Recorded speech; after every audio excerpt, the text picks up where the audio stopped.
The champagne flute trembled in your hands as you watched Jungkook spin Minji around the dance floor, her designer dress flowing like liquid silver under the chandeliers, her laugh high and melodious, carried across the ballroom of the Grand Hyatt, where Seoul's business elite had gathered for the annual corporate gala. You shouldn't care, you were just his personal assistant after all. At least that's what everyone believed. Miss Ryan, could you fetch me another whiskey?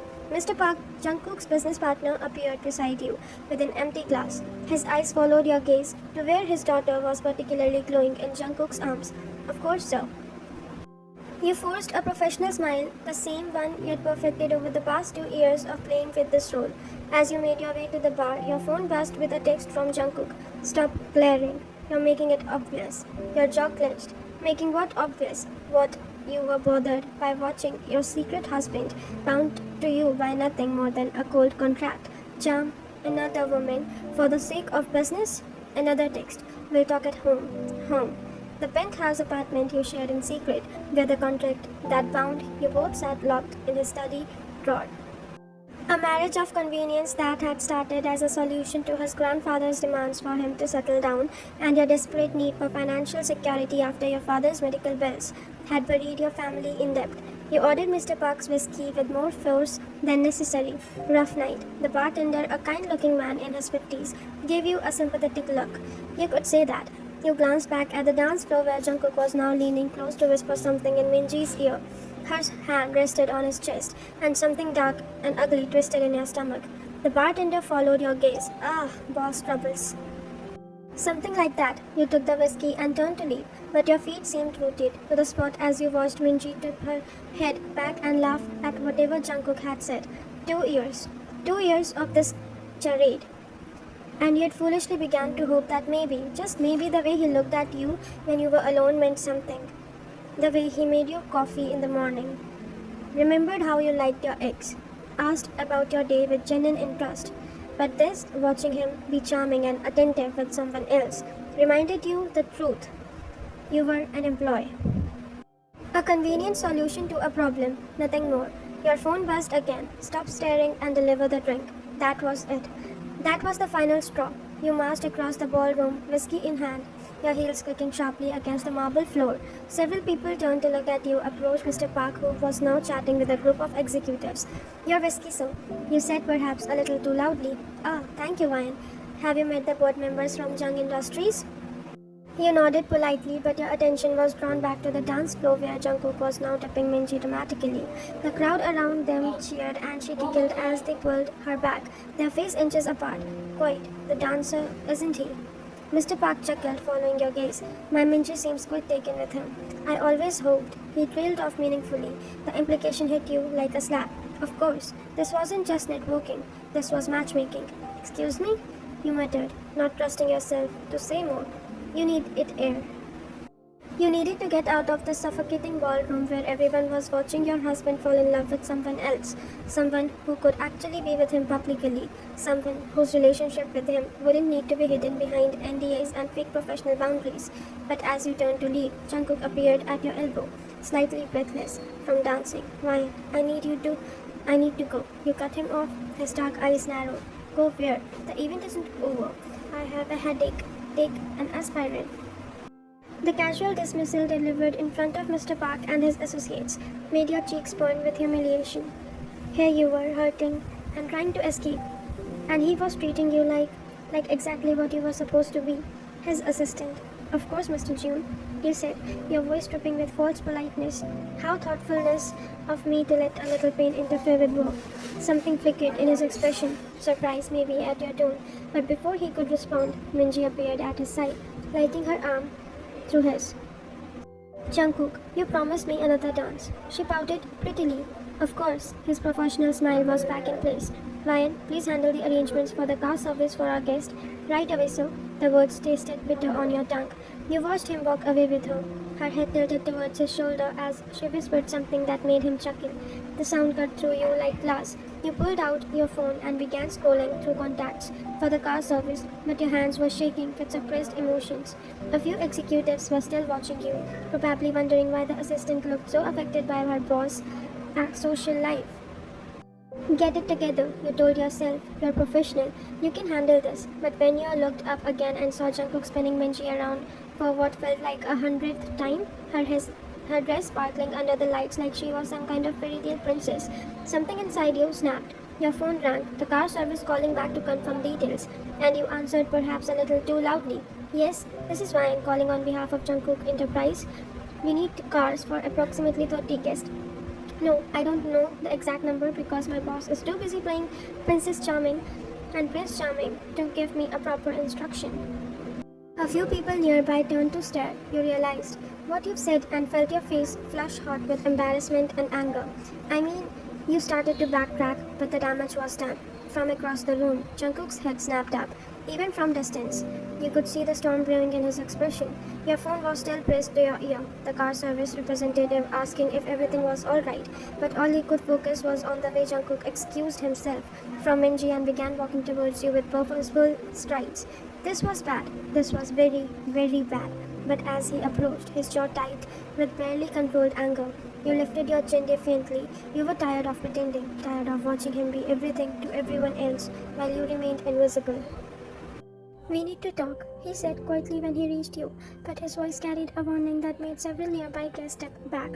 I'm working, you replied sweetly, holding up your phone. As per your instructions, Mr. Chun.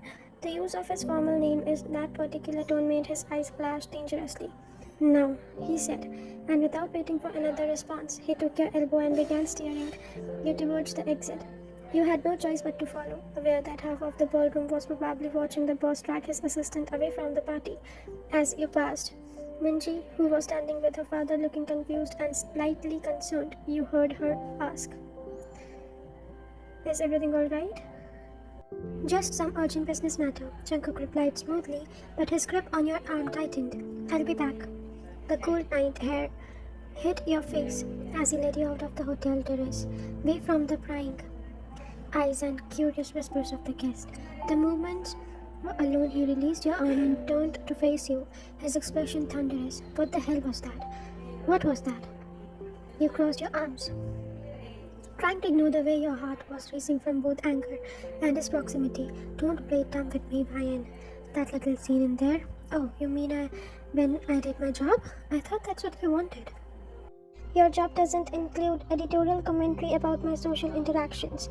Right, because heaven forbid everyone interrupt your romantic evening. The words hung in the air between you, heavy with implications that went far beyond what a personal assistant should care about. Jungkook stepped closer, his voice dropping to a dangerous whisper. Romantic evening? Is that what you think this is? Isn't it?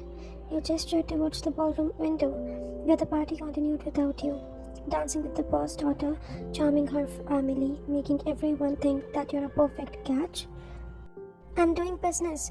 Business? You laughed, but there was no humor in it. Is that what you're calling it? Ryan? No. You know what? I'm tired of this. I'm tired of pretending that watching you with other women doesn't affect me. I'm tired of being your dirty little secret during the day and your convenient wife at night. His eyes widened slightly at your outburst, but you were beyond caring about consequences now. I'm tired of being nothing to you in public while you play the eligible bachelor of every rich family in Seoul.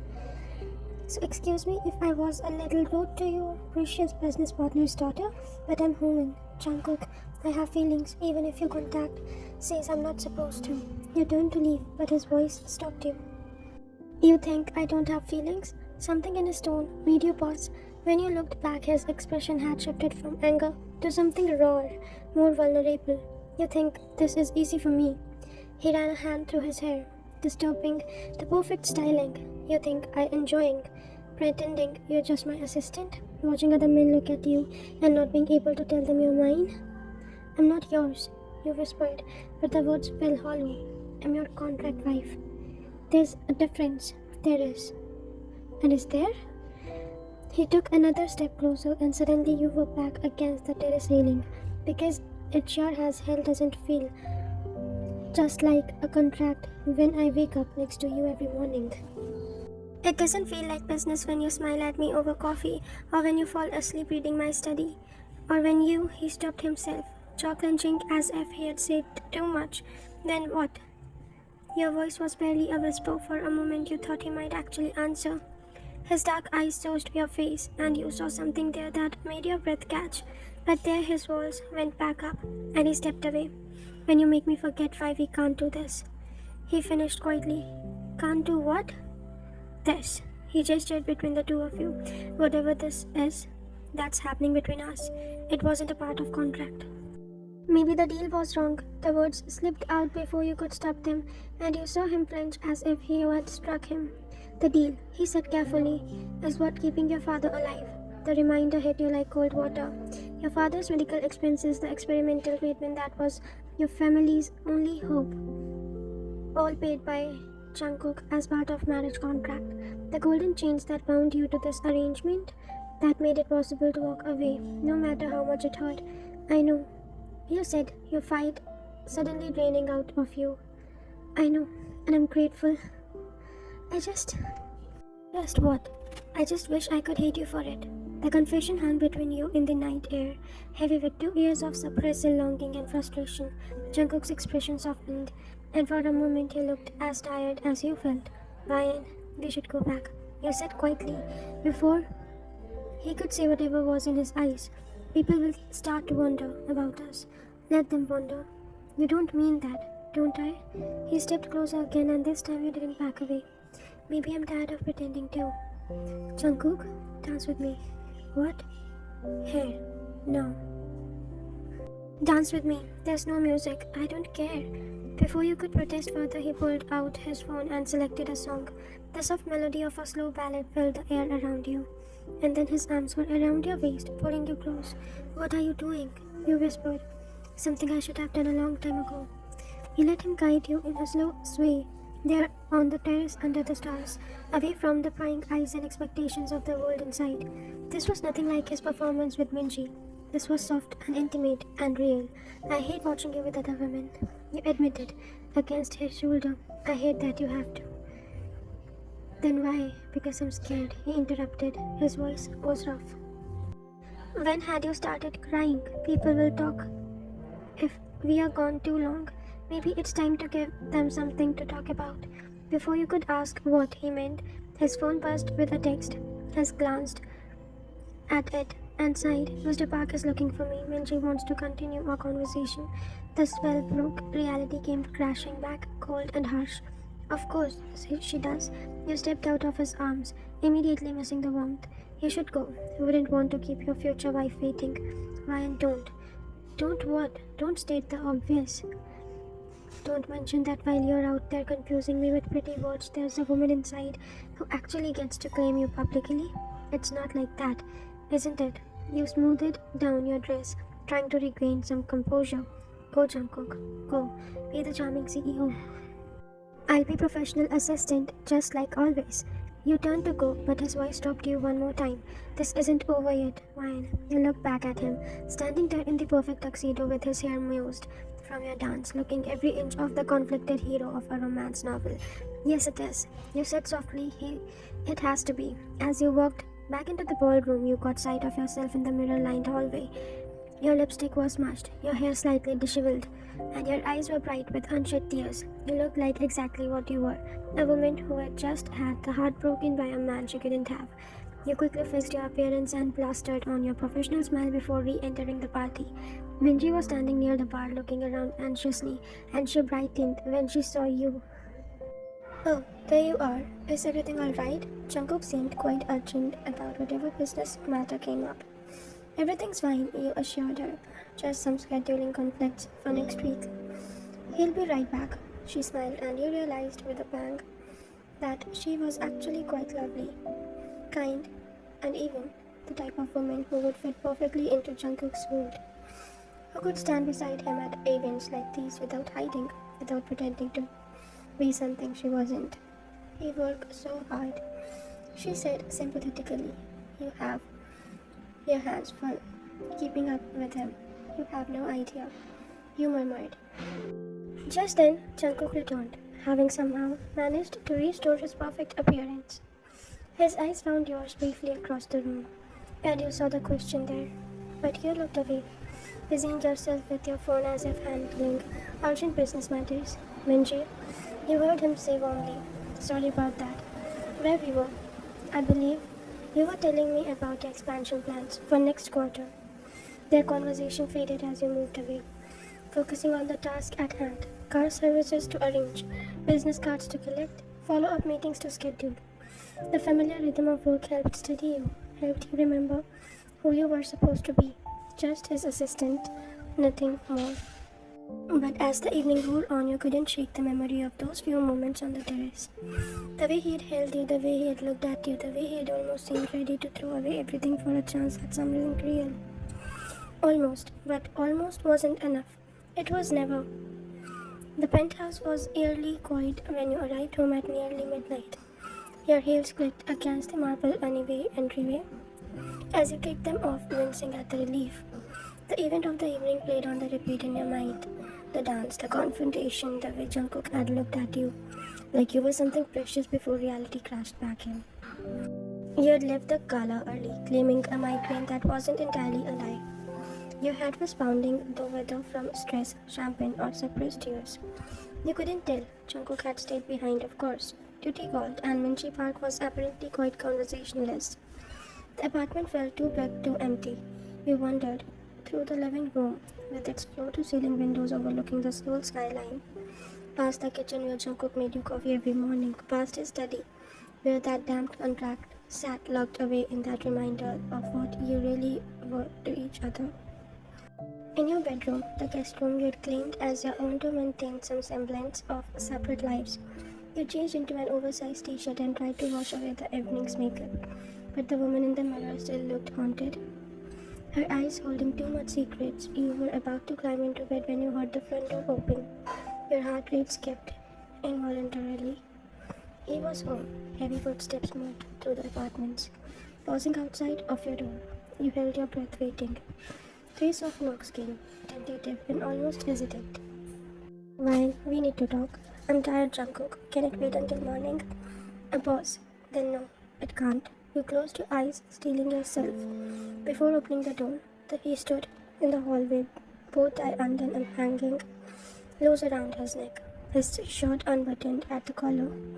He looked as exhausted as you felt. "How was the rest of your evening?" you asked, aiming for casual and missing the miles. "Terrible." His honesty caught you off guard. Every minute felt like an hour. Every smile felt like a lie. "Jungkook, I told Mr. Park I wasn't interested in pursuing anything with his daughter." Your breath caught. "You did what?" "I told him I was already involved with someone, that I wasn't available for matchmaking. But the business deal will survive or it won't. Some things are more important than business." You stared at him, trying to process what he was saying. "What does this mean?" Instead of answering, he stepped closer, close enough that you could smell his cologne mixed with faint scent of whiskey. "It means I'm tired of pretending. It means watching you hurt tonight made me realize I'd rather lose everything than causing you pain." "You don't mean that." "Don't I?" His hand came up to cup your cheek, thumb brushing away a tear you didn't realize had fallen. 2 years, Ryan. 2 years of waking up next to you and pretending it was just convenience. 2 years of watching you be brilliant and funny and kind, and telling myself it was just a contract. 2 years of falling in love with you and being too afraid to admit it. Your heart stopped. What did you say? "I love you." The words came out rough, like they had been trapped inside him for too long. "I love the way you argue with me when you think I'm being stupid. I love how you remember everyone's coffee order and birthday. I love that you cry at sad movies and get irrationally angry at cooking shows. I love that you're brave enough to call me out when I'm being an ass. And I love that you're here in my life, even if it started for a wrong reason." You couldn't speak, couldn't breathe. 2 years of hoping and dreaming and telling yourself you were imagining things. And here he was saying everything you had been afraid to want. "Say something," he whispered, his forehead resting against yours. "I love you too." You breathed. "God, Jungkook, I love you so much that it terrifies me." The kiss, when it came, was nothing like the careful, contract-negotiated kisses he had shared for appearances. This was desperate and real, and 2 years of suppressed longing poured into a single moment. His hands tangled in your hair, yours clutched at his shirt, and for a beautiful, perfect moment, nothing else existed. When you finally broke apart, both breathing hard, he rested his forehead against yours again, What happens now? You whispered. Now we figure it out together. No more contracts, no more pretending. Just us. But my father's treatment will continue. You think I will let anything happen to him? Contract or no contract? His family now. Your family now. Tears spilled over again. You really mean that? I mean all of it. I want to wake up next to you because we chose to be together, not because of piece of paper which says we have to. I want to take you to dinner without hiding. I want to introduce you to my every single known person as my wife because you want to be, not because you have to be. The media will have the field day. Let them. I'm done caring what anyone else think. You searched his face looking for any sign of doubt, any hint that it was just another performance, but all you saw was sincerity and love and hope. Okay, you said softly. Okay, okay, let's figure it out. Together. The smile was radiant, transforming his entire face together. He kissed you again, softer this time, full of promise and possibility. When he pulled away, he took your hand in his. There's something else I need to tell you. Your heart skipped. What? The contract in my study. I tore it up months ago. Burned it. Actually, very dramatic. You would have been proud. You stared at him in shock. Months ago? I kept meaning to tell you, but I was afraid you'd leave. If you knew, you weren't bound to stay anymore. Selfish, I know, but I wasn't ready to risk losing you. Jungkook, you've been free to go anytime, Ryan. The fact that you stayed, I hoped it meant something. It meant everything, you whispered. It meant I was already yours, contract or no contract. And I was already yours. I think I have been since the day you told me my coffee was terrible and then proceeded to make it again with best cup I'd ever had. You laughed, remembering that first week when you had been so nervous and determined to prove yourself worthy of the job. That day was day 3. Day 3? He agreed, smiling. The day I started falling for my fake wife. So, what now? Do we have another wedding? Or do we elope? Do we just start over? We do whatever you want. We have all the time in the world to figure it out. As if someone did by his words, our phone buzzed on the nightstand, a text from your mother. Dad's doctor says the treatment is working better than expected. He might be able to come home next month. Thank you for everything, sweetheart. We love you. You showed Jungkook the message, and his smile grew even wider. See, everything's going to be perfect. Promise. I promise. No more secret, no more contract. Just us, whatever comes next. You leaned into him, feeling lighter than you had ever in years. Outside Seoul glittered in the darkness, full of possibilities you had never dared to imagine, and for the first time since this all began, you felt truly free. I love you, you said against his chest, feeling the words settle into truth. I love you too. He murmured into your hair, my wife, my choice, my everything. The morning sun streamed through the kitchen windows as you hummed softly flipping pancakes on the griddle. Jungkook sat at the island top open, supposedly working but actually watching you, with that soft smile he got when he thought you weren't looking. The bark industry deal came through, he said, closing the laptop. Really? I thought Mr. Park was still upset about the Minji situation. Turns out he respects a man who knows what he wants. Plus, Minji apparently very happy with the young lawyer she met at the cousin's wedding last month. Good for her. She deserves someone who can love her completely. Like I love you? You turn to find him right behind you, arms sliding around your waist. Exactly like that. Mrs. Cheon, he murmured against your neck, and the title still sent shiver through you, not because it was a part of a contract, but because it was real now. Have I mentioned how much I love our mornings?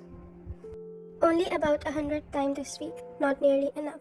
Then you leaned back against him, watching Seoul wake up beyond the windows. Your father was coming to dinner tonight, finally strong enough to travel. Your mother had insisted on cooking, claiming that penthouse kitchen was too fancy for her, but sincerely and secretly excited to use the professional-grade appliances. Any regrets? Jungkook asked quietly, the question he had been asking periodically for months now. None. You answered the same way you always did. You? Only that it took us too long to get here. You turned in his arms, reaching up to straighten his tie, a gesture that had become automatic over the years, but now carried different meaning along the side. We got here when we are ready. I was ready 2 years ago. I was just too scared to admit it, and I was too busy thinking I wasn't good enough for you to notice you were falling for me too. Never again, he said firmly. Promise me, if you ever start doubting this, doubting us, you'll tell me immediately. I promise. Same goes for you. Deal? He kissed you softly, tasting like coffee and possibility. Ready for another day of shocking the office of being actually married? You laughed. The office had indeed been scandalized when you had finally gone public with your relationship.